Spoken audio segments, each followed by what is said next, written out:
하나님께서 이 새봄에 우리에게 말씀의 은혜 주시려고 이 봄 부흥사경에 하게 하시고, 또 이제 드디어 마지막 시간을 맞아서 우리가 10계명 중에 9계명, 10계명을 말씀을 통하여서 살펴보면서 은혜를 나누게 하신 것 진심으로 감사합니다. 우리가 앞 시간에도 살펴보았듯이 계명은 아주 짧고 너무나 간단해 보이지만 그 안에 담겨 있는 하나님의 진리는 무궁무진합니다.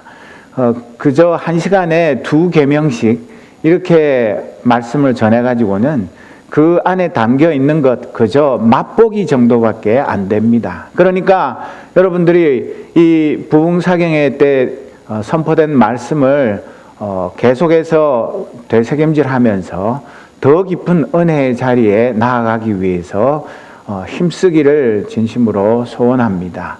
그냥 이 5번에 걸친 10계명에 대한 말씀 들었다고 해서 이제 내가 10계명에 대해서 좀 안다, 그런 생각은 아예 하지 마시고 이제 첫걸음을 뗀 것에 불과하고 앞으로 내가 살아가면서 이 10계명 속에 담겨있는 엄청난 진리의 세계를 더 깊이 더 넓게 탐험하리라, 그런 마음을 가지고 평생에 걸쳐서 이 말씀을 또 연구하고 또 묵상하고 또 순종하는 가운데 이 말씀이 나에게 주신 하나님의 최고의 사랑의 메시지인 것을 더 깊이 깨달아 아는 우리 모두가 되기를 진심으로 바랍니다.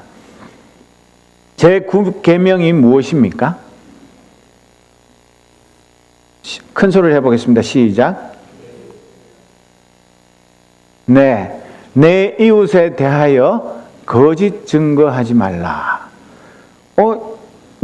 거짓 증거라는 거, 이런 것은 법원에 가서 선서하고 증언할 때 그런 때나 통하는 거지, 내가 법원에 아직도 한 번도 가서 증인 선서 안 했는데 왜 이런 계명이 들었을까, 그런 생각을 할지 모르지만 단지 법원에서 증인 선서를 하고 증언할 때 거짓말하는 것, 그것만 여기에서 말하는 것이 아닙니다. 웨스트민스터 대교리문답 제144문에 보면 제9계명에서 요구하는 의무는 무엇입니까? 답은 제9계명에 요구하는 의무는 사람과 사람 사이의 진실과 우리 자신과 우리 이웃의 명예를 보존하고 증진하는 것입니다. 진리를 위해 나서서 옹호하며 재판과 정의에 있어서나 다른 어떠한 일에 있어서라도 진심으로 성실하게, 자유롭게, 명백하게, 그리고 온전하게 오직 진실만을 말하는 것입니다. 우리 이웃을 자비롭게 평가하고 그들의 명예를 사랑하며 바라고 기뻐하며 그들의 연약함을 슬퍼하고 덮어주며 그들의 재능과 장점들을 기꺼이 인정하는 것입니다. 그들의 결백을 변호하고 그들에 관한 좋은 소문을 기꺼이 받아들이되 나쁜 소문은 받아들이기를 원하지 않으며 험담하는 자들과 아첨하는 자들과 비방하는 자들을 저지시키는 것입니다. 우리 자신의 좋은 평판을 사랑하고 보호하며 필요할 때는 이를 변호하며 정당한 약속을 지키고 어떤 것이든지 참되고 정직하며 사랑스럽고 좋은 평판이 있는 것들을 배우고 실천하는 것입니다. 여러분, 이 9계명에 이런 깊은 뜻이 있는 것 평소에 아셨습니까? 그러니까 내가 위증 안 했으면 이 9계명하고 나하고는 큰 문제가 없다, 그렇게 간단하게 생각할 수 있는 문제가 아니고 우리에게 훨씬 더 적극적인 자세를 요구하는데 정말 이 9계명, 이것은 우리 현대사회 갈수록 복잡해지고 이제는 옛날에는 그냥 걸어서 다니고 말 타고 다니고 버스 타고 가다가 저 어릴 때는 그 산고개 넘다가 버스가 힘이 없어가지고 내려서 고개까지 걸어 올라가서 버스 따로 올라와가지고 내려갈 때 또 타고 내려가던 그런 시절이 아닙니다. 여러분 그런 거 안 겪어보신 분 많죠? 우리 뒤에 어르신들은 그런 거 한두 번 겪으신 게 아닌데 지금은 광속도로 세상이 바뀌는 그런 시대에 살기 때문에 이런 이 9계명의 말씀이 3,500년 전에 이스라엘 백성들에게도 반드시 필요했지만 우리 21세기를 사는 저와 여러분에게는 더더군다나 아주 중요하고 필요한 말씀입니다. 여러분, 하나님의 계명은 세월이 지난다고 해서 빛이 바래고 캐캐묵은 옛날 이야기가 아니라 세월이 지나면 지날수록 더 진가가 빛나는 그런 보석과 같은 말씀들입니다. 그리고 이 제9계명에서 금지하는 죄가 무엇인가? 다는 읽으려면 너무 많아서 그 앞에 한 문단만 읽도록 하겠습니다. 제9계명에서 금지하는 죄는 특별히 공적 재판에서 우리 자신과 이웃의 진실과 명예를 해치는 모든 일입니다. 거짓 증거를 제공하며 위증을 사주하고 고의적으로 나서서 악한 소송에 대해 변호하며 진실을 대적하고 억압하는 것입니다. 불의한 판결을 내리고 악을 선하다 하며 선을 악하다 하고 악인에게 보상하기를 의인에게 하듯이 하며 의인에게 보상하기를 악인에게 하듯이 하는 것입니다. 위조, 진실을 은폐하는 것이며 공의로운 소송에서 부당하게 침묵하는 것과 불법에 대해 우리가 책망하고 다른 이들에게 항의해야 할 때 잠자코 있는 것입니다. 저는 이런 거 너무나 많이 봤습니다. 죄 없는 사람들이 죄 있다고 사형 판결을 받기도 하고 또 몇십 년 감옥에 가기도 하고 고문당하기도 하고 억울하게 학교에서, 가정에서, 직장에서 쫓겨나고 패가 망신하고 아무 죄 없는 사람들이 무참하게 짓밟히는 이런 불의한 세상 가운데서 정말 견딜 수 없는 마음으로 하나님 살아계시면 왜 이런 불의한 일들이 버젓이 벌어지고 법의 이름으로 판사가 꽝꽝꽝 두드리면서 자기 양심에 거리끼는 게 너무나 많은데도 불구하고 위에서 시키니까 죄 없는 사람을 사형 판결을 하고 무기징역에 처하고 징역 20년, 15년. 그런데도 아무도 그 억울한 사람에 대해서 변호하지 않고 그냥 모른 척하고 나한테 그 불똥이 안 떨어지기만 바라는 그런 것들을 우리가 이 9계명 앞에서 회개해야 하는 것입니다. 내가 거짓말 안 한 것으로 다 된 것이 결코 아닙니다. 우리를 그렇게 시시한 인생으로 하나님께서 부르시지 않았고 예수님이 십자가에 달려 돌아가신 것이 우리 보고 그냥 무사안일하게 나 혼자 잘 먹고 잘 살고 우리 집안 가족들 아무 탈 없고 그런 식으로 무사태평 무사안일하게 잘 살다가 그냥 자연사에서 천국에 들어가도록 그런 한심한 인생을 살으라고 십자가에서 죽으신 것이 아닙니다. 우리에게는 너무나 할 일이 많이 있습니다. 여태까지 우리가 이런 하나님의 말씀의 진리를 외면하고 귀 막고 모른 척하고 그거 나하고 아무 상관없어. 난 몰라. 성경에 어디 그런 말이 어디 있어. 그런 식으로 핑계대면서 이 말씀의 진리를 외면해 온 것 그런 거에 대해서 심각하게 생각하고 회개하고 앞으로 이런 일들을 또 만날 때는 내가 힘이 있어서가 아니라 내가 무슨 대단한 권력이 있고 내가 사회적인 영향력이 있고 내가 한마디 말하면 온 세계가 다 주목을 하고 뭐 TV에 나오고 신문에서 대서특필하고 그래서가 아닙니다. 우리는 하나님의 백성입니다. 하나님이 예수 그리스도 그 피로 값주고 사신 이 세상에 가장 존귀한 하나님의 아들, 딸입니다. 아무도 우리를 대적할 수 없습니다. 그렇기 때문에 우리는 두려워서 이 세상의 거대한 권력, 이 세상의 거대한 돈의 권력, 또 이 세상의 그 군사력, 정치력 이런 것들 때문에 미리 겁먹고 아이고 그냥 잘난 척 하다가 모난 돌 정 맞는데 그 덤비지 말고 요리조리 요령껏 잘 피해서 그냥 별탈 없이 그렇게 사는 게 낫지 괜히 나섰다가 무슨 경을 치려고 그런 식으로 이 세상 사람들의 그 얄팍한 처세술 그런 것을 따라서 사는 것 그것이 하나님을 기쁘시게 하는 것이 아닙니다. 하이델베르크 교리문답 112문답에 보면 제9계명에서 하나님께서 원하시는 것은 무엇입니까? 답. 내가 어느 누구에게도 거짓 증언을 하지 않고 다른 사람의 말을 왜곡하지 않고 뒤에서 헐뜯거나 중상하지 않으며 어떤 사람의 말을 들어보지 않고 성급히 정죄하지 않으며 다른 사람이 성급히 정죄하는 데에도 참여하지 않기를 원하십니다. 오히려 하나님의 무서운 진노를 당하지 않기 위해 본질적으로 마귀의 일인 모든 거짓과 속이는 일을 피해야 합니다. 법정에서나 기타 다른 경우에도 나는 진리를 사랑하고 정직하게 진실을 말하고 고백해야 하며 할 수 있는 대로 이웃의 명예와 평판을 보호하고 높여야 합니다. 그렇게 가르치고 있습니다. 여러분, 제가 이번 부흥상회 때 계속 인용하는 하이델베르크 교리문답이 언제 만들어졌는지 아십니까? 1563년에 만들었습니다. 그런데 바로 엊그제 만든 것 같지 않습니까? 웨스트민스터 대교리문답 언제 만들었는지 아십니까? 1648년에 까마득한 옛날에 만들었습니다.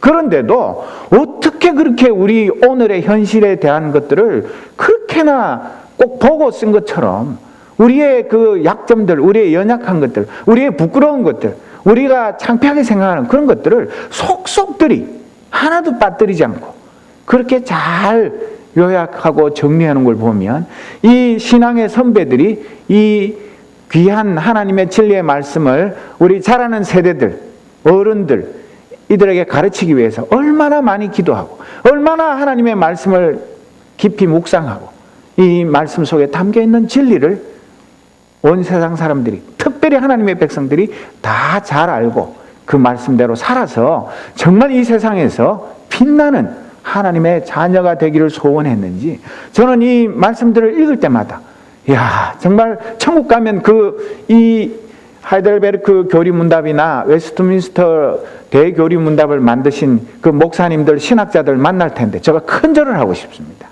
정말 대단하고 위대하십니다. 어떻게 몇백 년 전에 이런 놀라운 하나님의 진리를 속속들이 깨닫고 우리에게 이런 믿음의 귀한 유산을 남겨주셨습니까? 정말 너무너무 감사합니다. 그런데 안타까운 것은 여러분들 인터넷에 들어가면 이 웨스트민스터 신앙고백서, 대교리문답, 소교리문답, 하이델베르크 교리문답, 영어, 우리 한국말, 다른 여러 나라 말로 다 공짜로 얼마든지 볼 수 있습니다. 그냥 한 번만 이렇게 찾으면 다 나옵니다. 그런데도 안타깝게도 지금까지 몇십 년 신앙생활을 해왔는데 이런 놀라운 진리를 단 한 번도 들어보지도 못하고 배우지도 못하고 그런 게 있는 줄도 모르고 살아온 거, 그런 걸 생각하면 목사인 제가 참 마음이 무겁습니다. 이 놀라운 진리를 어릴 때부터 주야로 가르쳐서 이 말씀 가운데 아이들이 자라야 그 영혼도 튼튼하고 그 육신도 강건한 하나님의 좋은 일꾼들이 될 텐데 세상에 쓸데없는 거 선행학습하고 돈 들여가지고 온갖 짓을 다 하면서 하나님의 말씀의 이 진리를 가르치는 일은 소홀히 하고 나중에 가서야 자식들이 제멋대로 살아가고 그럴 때야 후회하면서 내가 왜 이 아이들을 하나님의 말씀으로 제대로 가르치지 못했나. 그때 가서 아무리 땅을 치고 후회해봐야 소용이 없습니다. 여러분, 이 제9계명은 법정에서 위증죄를 짓지 말라는 계명입니다. 나아가서 모든 종류의 어떤 종류의 거짓말도 하지 말라고 분명하게 말하고 있습니다. 여러분, 위증죄라는 것은 아까 말씀한 것대로 우리 대한민국 현행법 형법상 위증죄는 단순 위증죄와 모해 위증죄, 허위 감정, 통역, 번역죄 이런 죄들이 있는데 형법 제153조에 의해서 위증죄는 5년 이하의 징역 또는 1,000만 원 이하의 벌금을 받을 수 있습니다. 그리고 모해 위증죄는 10년 이하의 징역에 처합니다. 말 한 번 잘못했다가 잘못하면 10년 감옥에 갈 정도로 이 죄가 무겁습니다. 왜냐하면 내 말 한마디가 어떤 사람을 사형수가 되기도 하고 무죄로 집에 가도록 만들기도 하고 사람을 죽이고 살리는 그것이 내 증언에 달려있을 수가 있기 때문에 말을 함부로 할 수 있는 것이 아닌데, 그러나 이 위증죄를 짓는 사람들이 너무나 많습니다. 그런데 이 현행 형법상의 위증죄만 해도 그 벌이 굉장히 무거운데 우리가 읽은 이 9계명은 우리에게 하나님 앞에서 거짓말하지 말라고 말합니다. 판사 앞에서, 증인들 앞에서 내가 하는 말은 전부 다 진실만 말하겠습니다. 그게 아닙니다. 우리가 하는 말은 전능하신 살아계신 하나님 앞에서 나는 하나님의 자녀로서 떳떳하게 진실만 말하며 살겠습니다. 그렇게 하나님 앞에 선서하는 것입니다.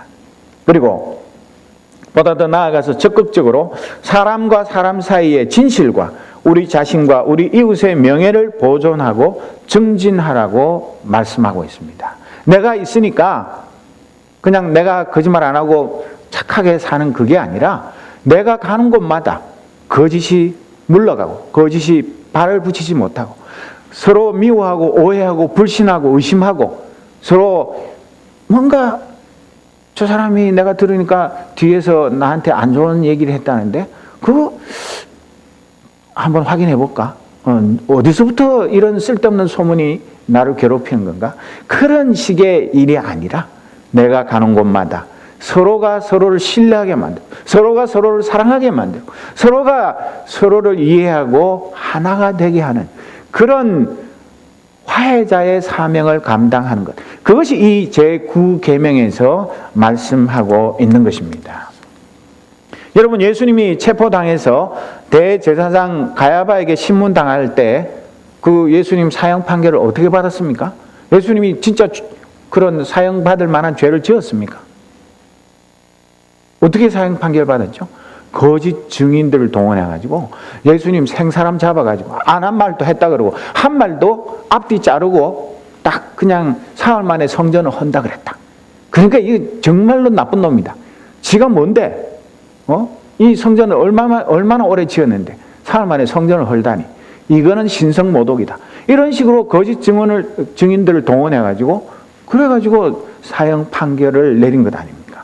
그러니까 이 마태복음 26장 59절에서 68절에 있는 말씀을 자세히 읽어보면 제가 예수님 같으면 정말로 화가 나고 억울하고 기가 막혀서 야, 이 거짓말쟁이들아 도대체 내가 언제 그랬냐?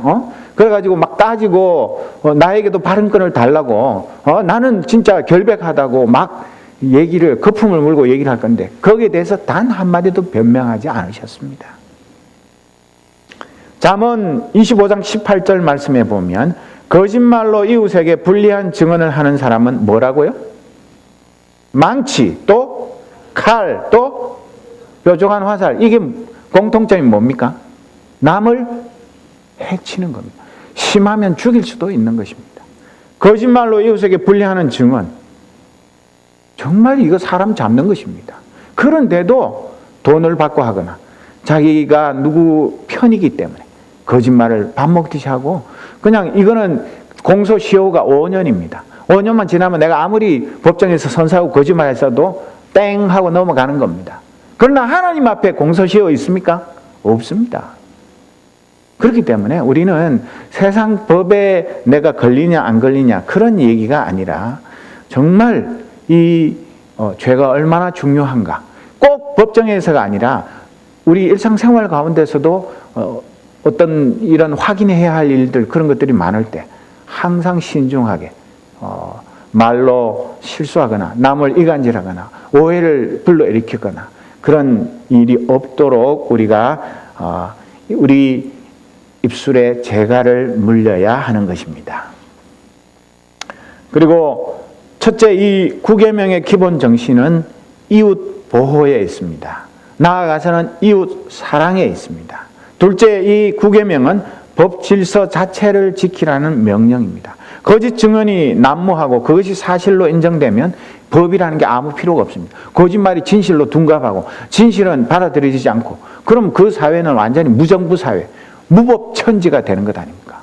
그런 일이 지금도 얼마나 많이 벌어지고 있습니까? 유전 무죄, 무전 유죄. 농담 아닙니다. 한번 당해보면 정말 피눈물 납니다. 내가 돈이 있었으면 좋은 변호사 샀으면 내가 이거 죄 있는 것도 없다고 할 수 있는데 내가 돈이 없어서 힘이 없어서 백이 없어서 억울하게 뒤집어 쓰는 거 그런 거 정말 사람 견딜 수가 없는 그런 일이 지금도 수많은 사람들이 벌어지고 돈이 없어서 단 하루 이틀만 쉬어도 당장 내 처자식 굶어 죽어야 되는데 그거 벌금 얼마를 못 내서 감옥에 유치장에 가 있으면 당장 생계가 막막한 그런 사람들을 위해서 장발장 은행도 만드는 이런 기가 막힌 세상에 우리가 살고 있습니다.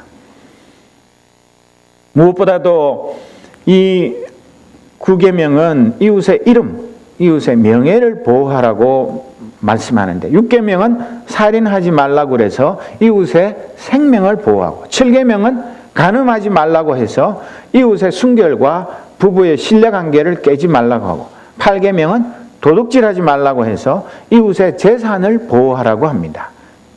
이어서 9계명은 이웃의 명예, 이웃의 아름다운 평판을 해치지 말고 오히려 연약한 것들은 덮어주고 도와주고 사랑으로 감싸줘서 그 사람이 스스로 자신의 잘못을 깨닫고 고치고 그렇게 해서 우리 모두가 정말 서로 사랑하고 섬기는 그런 아름다운 세상을 만들으라고 말씀하고 있는 것입니다. 그러기 위해서 우리가 이 9계명을 지키기 위해서 아까 앞에서 웨스트민스터 대교리문답에서 살펴봤지만 첫째로는 어떤 종류든 위증을 하지 말아야 하고 둘째로 남의 말을 왜곡해서 퍼뜨려서는 안 됩니다.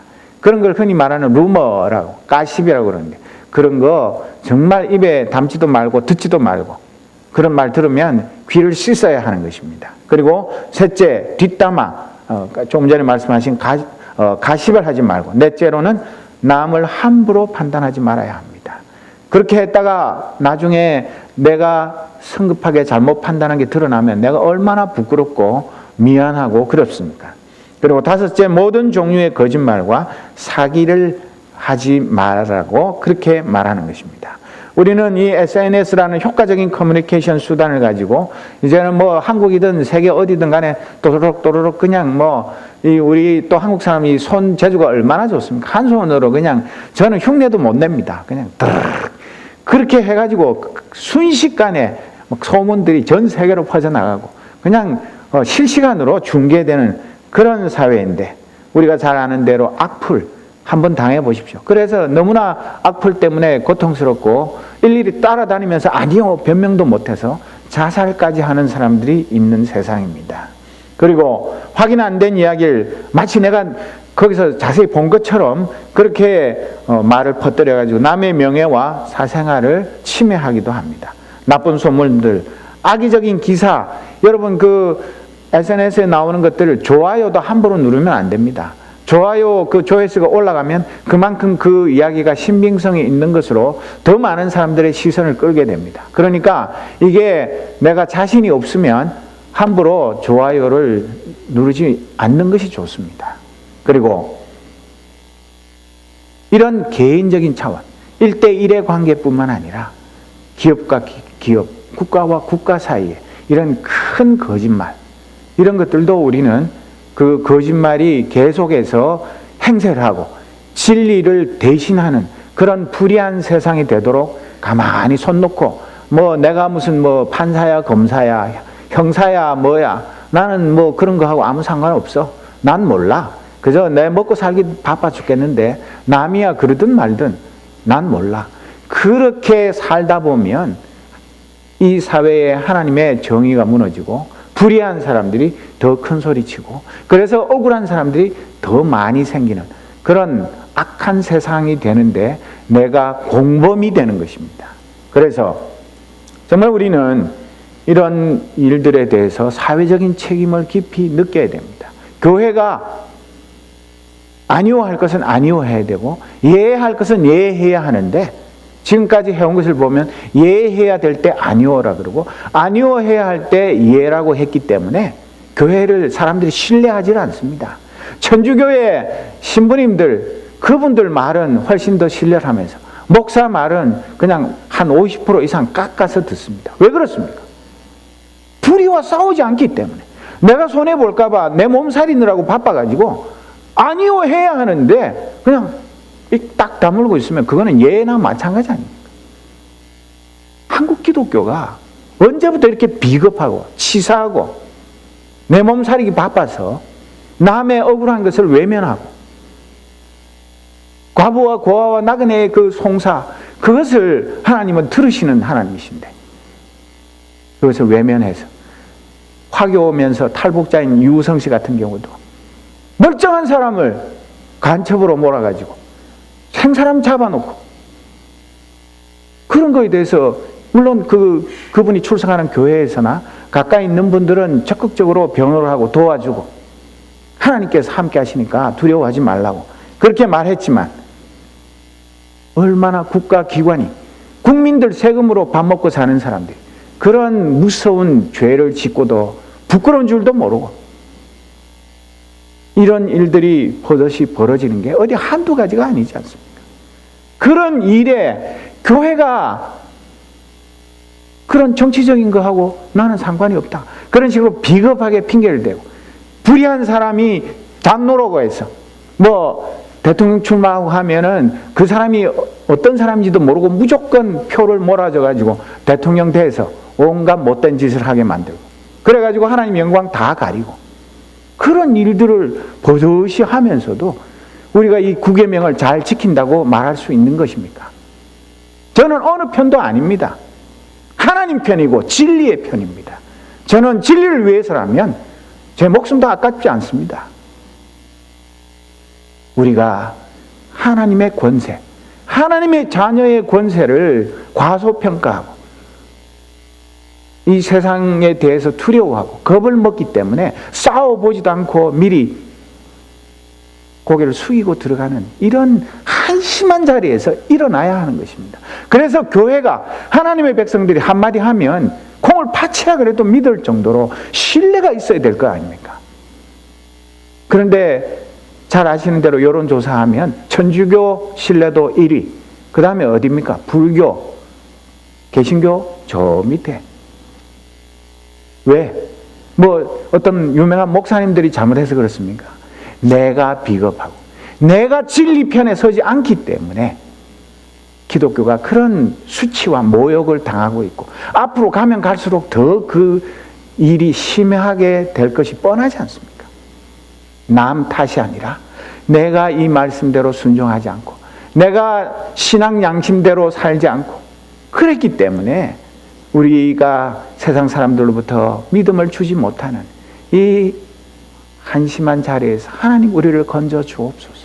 우리에게 진리를 사랑하는 마음을 주시고, 우리가 있는 곳에는 감히 거짓말이 근처에도 오지 못하도록 우리의 삶이, 우리의 말이, 우리의 모든 것이 하나님의 진리와 더불어 살아가는 그런 사람들이 되어야 하지 않겠습니까? 에베소서 4장 21절 이하에 보면, 여러분이 예수 안에 있는 진리대로 그분에 관해서 듣고 또 그분 안에서 가르침을 받았으면 여러분은 지난날의 생활 방식대로 허망한 욕정을 따라 살다가 썩어 없어질 그 옛사람을 벗어버리고 마음의 영을 새롭게 하여 하나님의 형상을 따라 참 의로움과 참 거룩함으로 지으심을 받은 새 사람을 입으십시오. 25절 같이 읽습니다. 그러므로 여러분은 거짓을 버리고 각각 자기 이웃과 더불어 참된 말을 하십시오. 우리는 서로 한 몸의 지체들입니다. 나쁜 말은 입 밖에 내지 말고 덕을 세우는데 필요한 말이 있으면 적절한 때에 해서 듣는 사람에게 은혜가 되게 하십시오. 또 5장 4절에 보면 더러운 말과 어리석은 말과 상스러운 농담은 여러분에게 어울리지 않습니다. 오히려 여러분은 감사의 참말을 하십시오. 또 요한복음 8장 44절에 보면 너희는 너희 아비인 악마에게서 났으며 또 그 아비의 욕망대로 하려고 한다. 그는 처음부터 살인자였다. 그는 진리 편에 있지 않다. 그것은 그 속에 진리가 없기 때문이다. 그가 거짓말을 할 때에는 본성에서 그렇게 하는 것이다. 그는 거짓말쟁이이며 거짓의 아비이기 때문이다. 거짓과 진리 사이에서 선택하면서 사는 것이 우리 인생입니다. 순간순간 내가 거짓말 적당히 하고 또 거짓말을 안 하더라도 진리 편에 안 서고 그냥 침묵함으로 이 순간순간을 잘 넘어갈 거냐, 아니면 힘들고 성가시고 내가 손해를 볼지 모르고 그런 어려움을 각오하고 진리를 바르게 따르며 그 모든 수고를 기꺼이 감수할 것인가, 둘 중에 하나입니다.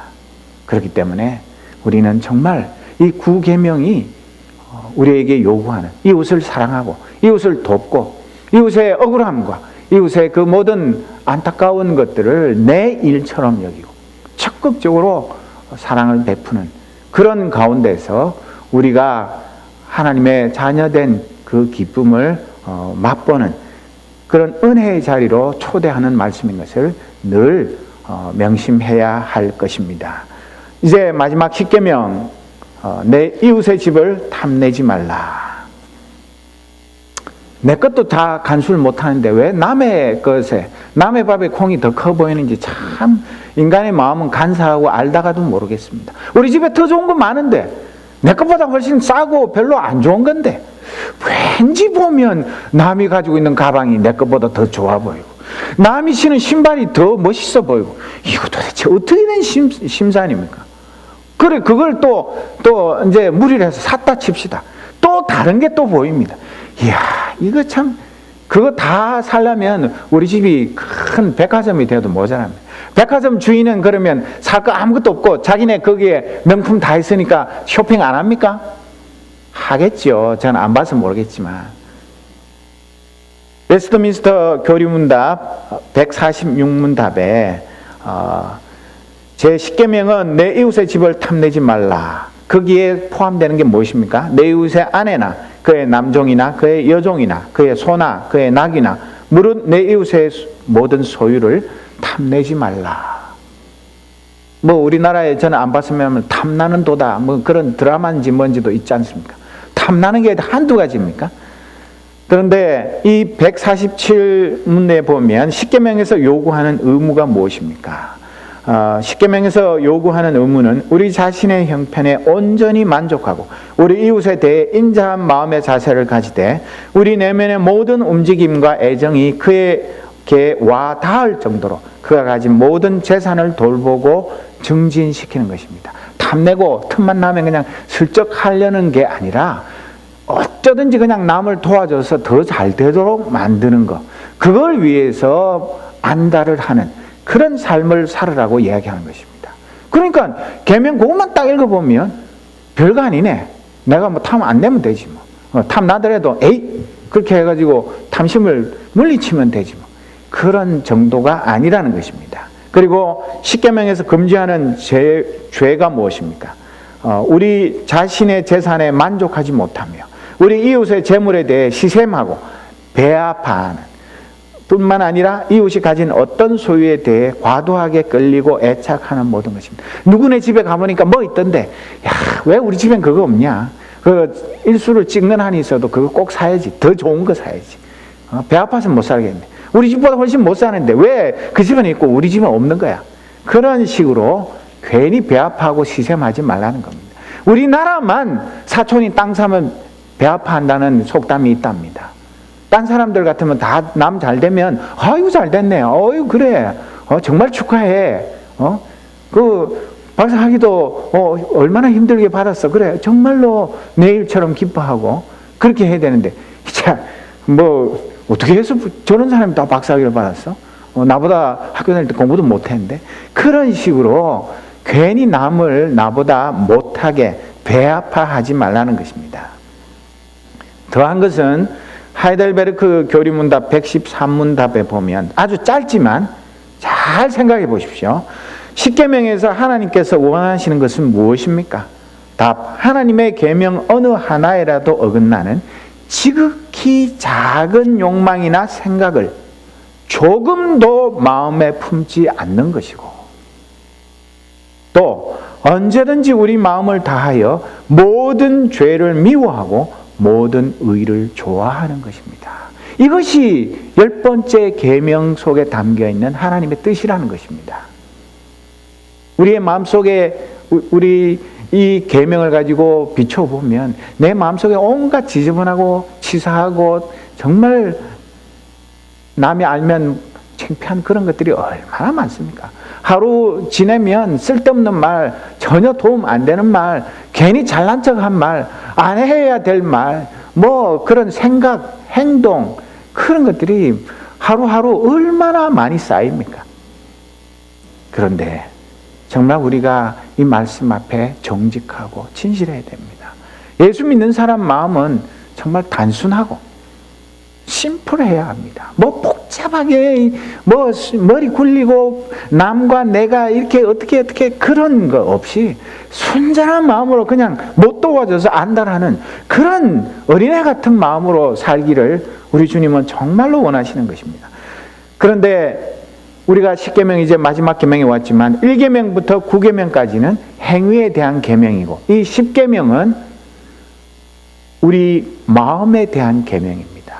특별히 5계명부터 9계명까지는 우리 인생살이에 관한 계명인데 그 모든 계명의 기초가 되는 본질적인 계명이 이 10계명입니다. 10계명 뒤에 그냥 어쩌다가 그냥 보너스로 붙여놓은 것이 아니라 이 10계명이 굉장히 중요한 계명이라는 것을 우리가 분명히 인식해야 하는 것입니다. 그런데 이 10번째 계명은 우리 마음 속에서 작은 것이 생겨가지고 점점 커져서 행동으로 나타나는 것을 우리 전통적으로 교회에서 4가지 단계로 나누어서 설명을 했는데 1단계는 뭐냐면 남의 아내나 종들이나 재산에 대해서 음욕을 품고 탐욕이 생기는 단계입니다. 그걸 뭐라 그럽니까? 견물생심. 눈으로 보니까 저거 좀 좋아 보이네? 나도 있었으면 좋겠네? 이제 그런 단계. 2단계는 그런 마음이 생기고 그것을 계속해서 추구하고 갈망하는 단계입니다. 제가 한 가지 예를 들자면 제가 그 면도를 특히 목사니까 자주 해야 되는데 그 전에 월막 가니까 이 스테인레스로 된 옛날 우리 아버지 때 쓰던 그 양날 면도 날을 넣어서 쓰는 이렇게 돌리고 열고 닫고 하는 그 면도기가 신형이 나온 거예요. 그런데 보니까 20불이나 해서 비싸서 다음에 생각나면 사지 그러는데 다음에 아무리 가서 찾아도 없는 거예요. 그런데 엊그제 가니까 그게 그렇게 찾아도 없던 게 있어가지고 아내한테 말도 안 하고 일단 무조건 넣어가지고 샀습니다. 그 아내가 나중에 그게 20불이 넘는 거 보더니 아니 이거 집에 면도기 있고 또 이것도 있는데 왜 또 사냐고. 그래서 제가 그럴 줄 알았지만 이거 내가 얼마나 찾아서 애를 태우고 내가 인터넷을 뒤져서 온라인으로 주문을 해야 되나 어쩌나 별 궁리를 다 하고 그 꼴난 면도기 하나 사려고 저 나름으로는 마음속에 늘 월막 갈 때마다 어디 없나 구석구석 뒤지고 다녔거든요. 사고 나니까 지금도 기분이 너무너무 좋습니다. 그거 하다가 여기 어디 베이는 한이 있어도 내가 그토록 찾던 거 찾았는데 얼마나 좋은지 몰라요. 여러분 사람이라는 게 정말 이렇게 웃기는 것입니다. 그런데 저는 책을 찾는 일에는 더 지독합니다. 제가 어떤 책을 사고 싶으면 끝까지 찾습니다. 그리고 헌책방을 뒤지든 새 책방을 뒤지든 무슨 수를 써서도 5년이 걸리든 10년이 걸리든 꼭 사고 싶은 책은 사서 봐야 직성이 풀립니다. 그건 별로 나쁜 거 아닙니다. 그리고 그렇게 사치하는 것도 아니고 제가 어디 술을 먹습니까? 담배를 핍니까? 겨우 책 사는 것 뿐인데 그래가지고 배워서 우리 성도들에게 나눠주는 건데 그런데도 이 십계명의 말씀에 이 말하는 것을 생각하면서 제가 이거 참 그렇구나. 그래서 3단계는 그 갈망하는 것을 가지기 위해서 계획을 세웁니다. 아내 몰래 내가 용돈을 어떻게 비축하든지 탁 해가지고 아무 말 안 하고 내가 탁 사고 뭐라 그러면 내가 이거 아껴서 산 거야. 그러니까 가정의 그 재정에 축나는 거 아니라고. 그러니까 좀 제발 좀 잔소리 그만하라고. 그렇게 큰 소리 뻥뻥 치면서 내가 사고 싶은 그런 마음이 있는 겁니다. 4번째 단계는 드디어 실행에 옮기는 겁니다. 가서 그냥 지르는 것입니다. 이 교회 전통에서 가르쳐온 이 7계명과 8계명은 이 4번째 실행에 옮기는 단계이고 이 10번째 계명 내 이웃의 집을 탐내지 말라는 것은 1단계부터 3단계까지의 실행하기 바로 직전까지 마음 보고 욕심이 생기고 그것을 자꾸만 가지고 싶고 그래서 계획을 세우는 그것이 이 10번째 계명이라고 말하는 것입니다. 탐낸다는 것 그것은 단지 관심을 둘 뿐만 아니라 자기 손에 넣고자 하는 강력한 욕망을 품는 것입니다. 이 탐낸다는 히브리어 동사는 몹시 열망하다, 심히 사랑하다 그런 뜻입니다. 그 가장 대표적인 예를 들어드릴까요? 구약 성경에 아합 왕이 무엇을 탐냈습니까? 뭐 탐냈죠? 나봇에 포도원이 탐이 나가지고 그거 너무나 갖고 싶은데 왕인데 그냥 콱 죽이고 뺏을 수도 없고 그럼 몸살이 나서 아파서 들어 누우니까 그 악한 왕비 이세벨이 악한 꾀를 내가지고 거짓 증언 동원해서 죽여버리고 걱정하지 말라고 당신 그거 가지고 쓸데없이 왕이 돼가지고 치사하게 내가 간단하게 해결해 줄 테니까 조금만 기다리라고 그렇게 한 거 아닙니까? 얼마나 갖고 싶었으면 왕이 마음에 병이 생겨가지고 알아 누울 정도로 그것이 이 탐나는 마음의 그 본질인 것입니다. 여러분 단지 이 탐심이라는 것은 행동으로 실행되지 않았을 뿐이지 벌써 그 사람의 마음을 지배하고 행동으로 옮길 만반의 준비를 하기 시작한 것입니다. 땡 하고 디데이가 오지 않았다 뿐이지 이미 내 마음속에는 그 탐심이 점점 발동을 해가지고 그저 나를 그냥 쥐고 흔드는 그렇기 때문에 이 탐심이 무서운 것입니다. 한번 탐심에 사로잡히면 성령의 도우심이 아니면 이걸 물리칠 방법이 없습니다. 자다가도 생각나고 길 가다가도 생각나고 자꾸 그것을 가지고 싶어서 견딜 수 없게 되는 것입니다. 우리 이건 집사님도 그런 거 있죠? 그런데 정말 우리가 이 살인은 남의 목숨이나 재산, 명예를 탐내는 마음에서 시작되는 것이고 간음은 이웃의 아내나 내 아내 아닌 다른 여인을 탐내는 것에서부터 시작하고 도둑질도 마찬가지고 이 거짓말이나 위증도 내 마음에 세운 계획이 입으로 나오는 것입니다. 그래서 마가복음 7장 18절 이하에 보면 예수께서 그들에게 말씀하셨다. 쭉 내려가서 20절에 보면 또 그들에게 말씀하셨다. 사람에게서 나오는 것 그것이 사람을 더럽힌다. 나쁜 생각은 사람의 마음에서 나오는데 곧 음행과 도둑질과 살인과 간음과 탐욕과 악의와 사기와 방탕과 악한 시선과 모독과 교만과 어리석음이다. 이런 악한 것이 모두 속에서 나와서 사람을 더럽힌다. 내 마음이 깨끗한 것 같아도 이 말씀 앞에 비춰보면 온갖 더럽고 추한 것들이 그냥 드글드글해서 언제 튀어나올지 모르는 그런 걸 갖다가 억지로 이렇게 내리누르고 그렇게 살아가는 게 우리 보통의 인생입니다. 저는 더 하면 더 했지 절대로 덜하지 않습니다. 그러니까 이 탐심을 버리려면 내 마음의 변화가 먼저 있어야 되는 것이 다른 방법이 없습니다. 그래서 로마서 12장 1절 2절에 있는 말씀처럼 여러분은 이 시대의 풍조를 본받지 말고 마음을 새롭게 함으로 변화를 받아서 하나님의 선하시고 기뻐하시고 완전하신 뜻이 무엇인지를 날마다 순간마다 분별하며 살아야 합니다. 그래도 맨날 실패하고 또 넘어지고 자빠지는 것이 우리 인생입니다. 먼저 이 탐심과 싸워서 이기려면 앞에서도 살펴보았듯이 내 삶, 내게 주어진 것, 내 아내, 내 남편, 내 자식, 내 지위, 내 모든 것이 불만스럽고 남과 비교해서 억울하고 그런 것이 아니라 이 모든 것이 나한테 과분하고 하나님께서 값없이 주신 선물이라서 몸둘 바를 모르는 그런 마음을 가지는 것 그게 뭐 마음대로 되는 건 아닙니다만은 정말 곰곰이 생각해 보십시오. 내가 오늘 나된 것이 내가 뭐 열심히 잘해서 내가 똑똑해서 내가 뭐 남들보다 나아서 오늘 이렇게 살고 있습니까? 그런 사람은 참 대단한 사람이겠지만 저는 전혀 그렇지가 못합니다. 하나님께서 이 가련하고 불쌍한 인생 버리지 아니하시고 끝까지 인내하시고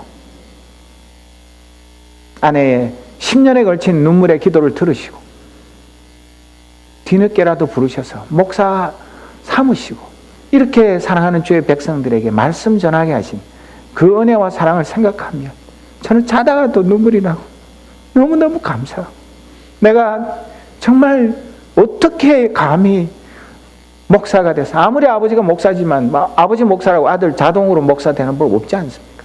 그런데 이런 귀한 직분 주신 거 생각하면 내 몸이 부서지는 한이 있어도 이 복음 전하는 일 위해서 죽기까지 충성하겠다. 그 마음밖에 없습니다.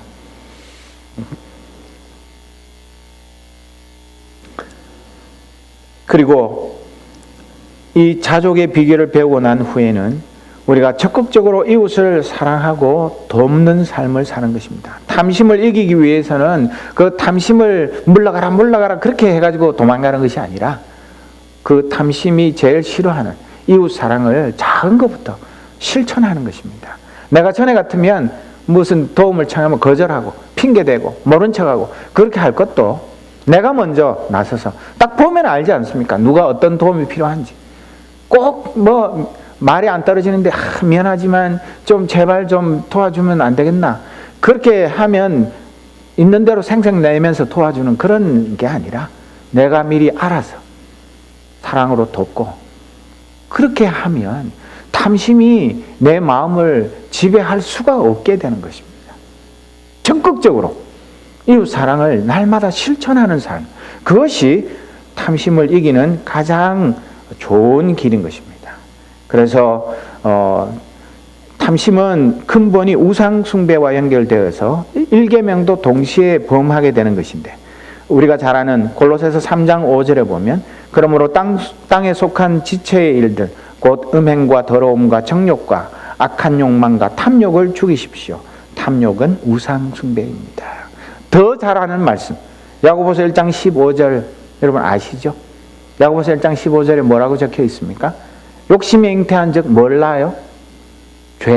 죄가 장성한 즉 뭐가 돼요? 사망을 낳아요. 별거 아닌 거, 아무것도 아닌 그 사소한 욕심이 그걸 그대로 내버려 두면 어떤 엄청난 결과를 가져오는지 우리가 너무나 잘 압니다. 그런데도 이 욕심을 함부로 대하고 아무것도 아닌 것처럼 생각하고 내가 그쯤이야, 얼마든지 이길 수 있어, 그런 영적인 교만한 마음은 우리가 넘어지기 백발백중 넘어지게 되는 것입니다. 그래서 우리는 늘 이 탐심과의 전쟁에서 긴장해야 하고 한순간도 방심해서는 안 되는 것입니다. 바울 사도는 그래서 우리에게 갈라디아서 5장 16절 이하에 보면 내가 또 말합니다. 여러분은 성령께서 인도하여 주시는 대로 살아가십시오. 그러면 육체의 욕망을 채우려 하지 않을 것입니다. 육체의 행실은 환히 드러나는 것입니다. 곧 무엇이라고요? 음행과 더러움과 방탕과 우상숭배와 마술과 원수매증과 다툼과 시기와 분냉과 분쟁과 분열과 파당과 질투와 술취함과 성청망청 먹고 마시는 노름과 그와 같은 것들입니다. 똑같습니다. 너나 할 것 없이 다 똑같은 죄인입니다. 내가 전에도 여러분에게 경고하였지만 이제 또다시 경고합니다. 이런 짓을 하는 사람들은 하나님의 나라를 상속받지 못할 것입니다. 이게 별거 아닌 것처럼 보이지만 천국에 못 들어갑니다. 그리스도 예수께 속한 사람은 정욕과 욕망과 함께 자기의 육체를 십자가에 못 박았습니다. 우리가 성령으로 삶을 얻었으니 우리는 성령이 인도해 주심을 따라 살아갑시다. 우리는 잘난 체하거나 서로 노엽게 하거나 질투하거나 하지 않도록 합시다. 정말 우리 이렇게 살아야 되지 않겠습니까? 우리 이 짧은 인생 허송세월하고 나중에 가서 이걸 할 걸 저걸 할 걸 껄껄껄 하지 말고 아직도 힘있고 하나님께서 은혜 주셨을 때, 기회 있을 때에 우리가 이 육체의 모든 더러운 것들을 성령의 능력으로 다 물리치고 십자가에 못 박고 성령으로 거듭난 삶, 성령이 인도해 주시는 삶, 그 삶을 살아가도록 우리를 부르고 계시는 것입니다.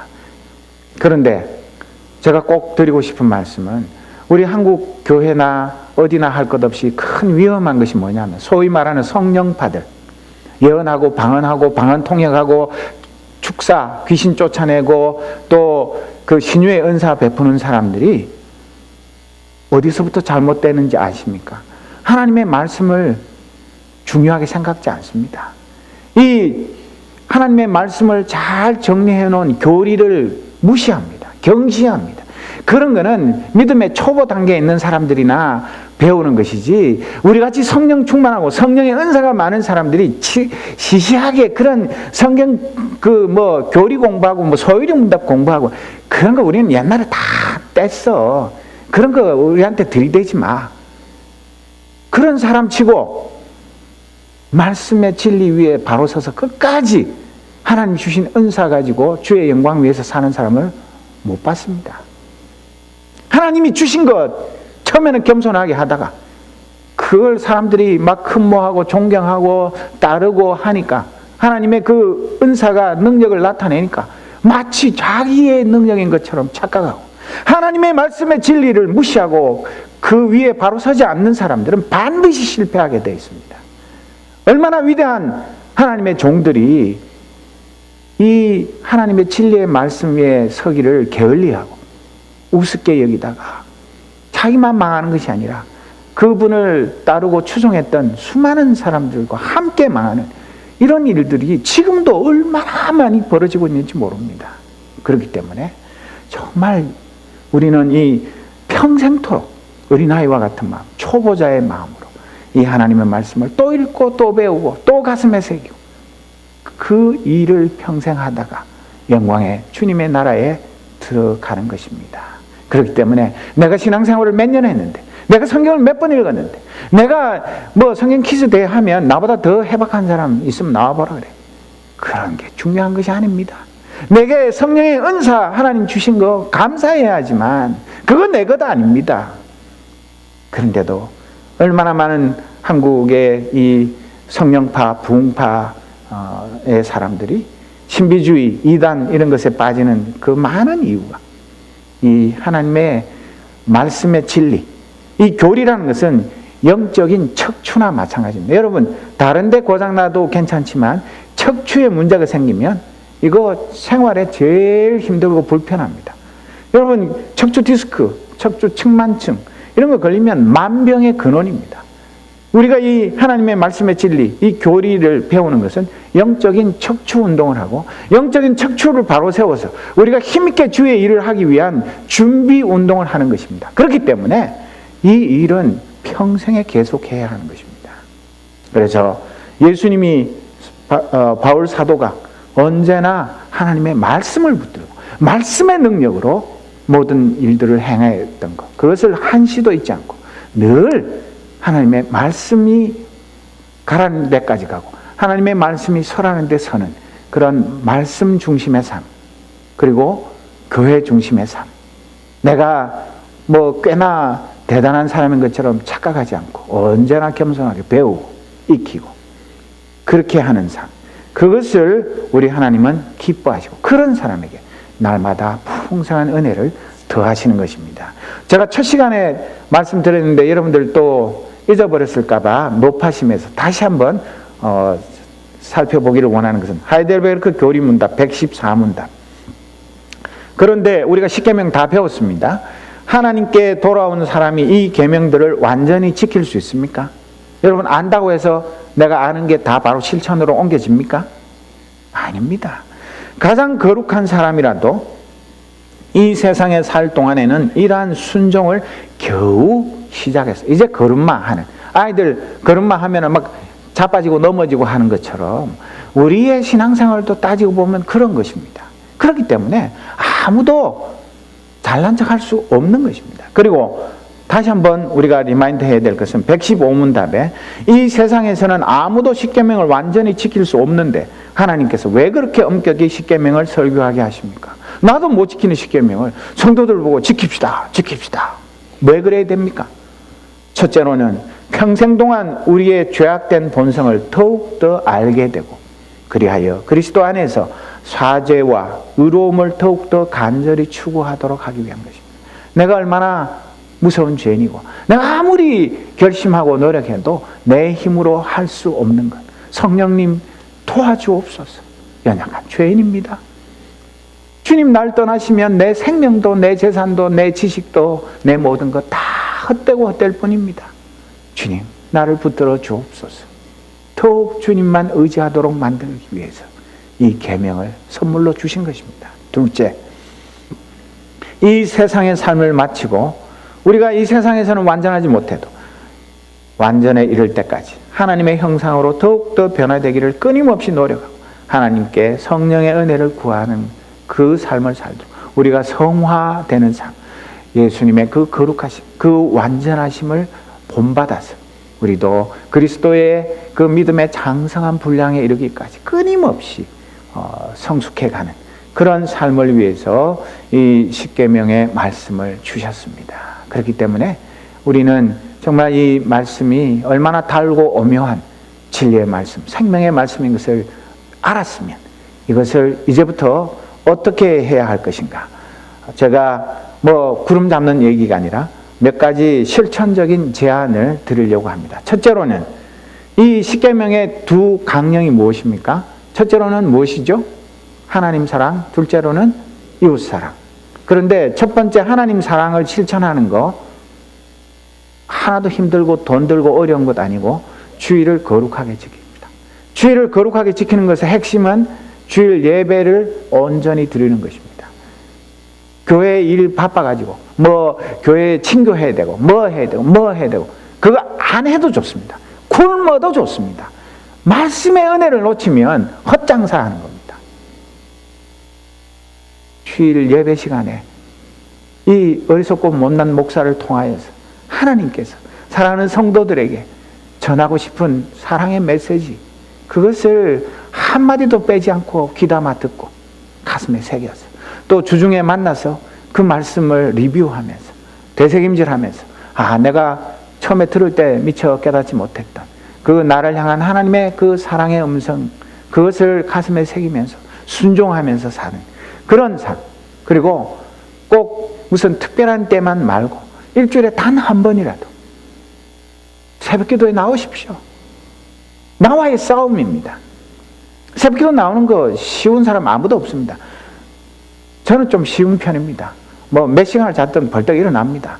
하나님 은혜입니다. 그렇지만 우리가 새벽기도 자체가 추석 불러서 하나님 상 주는 거 아니지만 새벽에 우리가 새벽을 깨워야 하지 않겠습니까? 이 죄악된 세상에서 이 연약한 육신으로, 이 연약한 믿음으로 하나님 말씀대로 순종하는 삶을 살기 위해서는 하나님 앞에 내 귀중한 시간을, 내 정성을 드리는 것, 그러면서 하나님 말씀에 귀 기울이고 그 말씀 붙들고 기도하는 그런 새벽을 깨우는 사람이 되는 것, 그것이 얼마나 중요한지 모릅니다. 한번 해보십시오. 아직도 새벽 기도가 어렵고 힘든 사람들은 하나님 도와주십시오. 내가 할 일 많고 나는 원래 새벽 체질이 아닙니다. 그렇게 핑계대지 말고 한번 해보세요. 두 번째, 다 아는 얘기입니다. 열심히 성경 읽기와 공부를 계속합시다. 밥 안 먹고 사는 사람이 있습니까?